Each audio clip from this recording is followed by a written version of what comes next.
With journalists banned from the war zone, it's difficult to get a clear sense of the humanitarian situation. Well, joining me now on the phone is Suresh Bartlett. He's the World Vision National Director in Colombo. Suresh, thank you so much for joining us. The Tamil Tigers have put down their weapons, but does this mean a signal? Does this end Asia's longest-running civil war? Yes, I think we can be fairly confident that this is probably the end. The government is claiming to have wiped them out completely. So I think we will find out shortly. But I think the most encouraging thing, of course, is that the balanced civilians who were caught up there are all starting to come out and have basically come out to the transit centers and are now moving to the internally displaced centers in Vavonia. So that's what we've been waiting for, and that's the most encouraging sign out of this whole process. How many civilians remain trapped in this combat zone? Well, I mean, the UN estimated about 50,000 plus, and yesterday we had confirmation from the government that since Thursday we've had 75,000 people coming out. So I think that's good.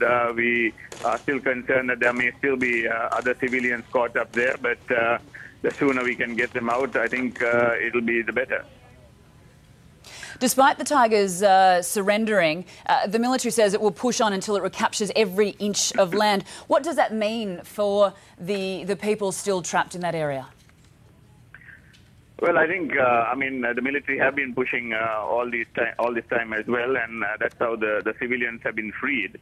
So I think, whatever remaining area, which is very, very small, I think once they push through there as well, then I'm sure the civilians hopefully could be freed without being harmed. And the concern, of course, is what the remaining cadres of the LTT would do. But I think they're now extremely weakened, and the chances of them being able to put up a fight would be very, very remote. So when does World Vision and other aid organisations plan to enter this conflict zone? No, I mean, we've not had access to the conflict zone now for many, many months. And I mean, that's been the issue, particularly with regards to the people who were there. And as a result of it, food was difficult to get through to the latter part of the stage because the conflict was so intense. And the people coming out, have been traumatized and are really probably, there must be a lot of evidence of malnutrition as well.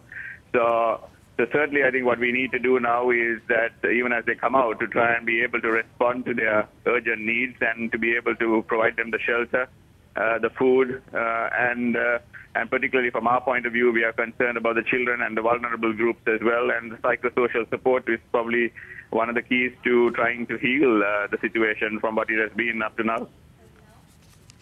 You have an enormous job ahead of you. Suresh Bartlett from World Vision, many thanks for joining us from Colombo.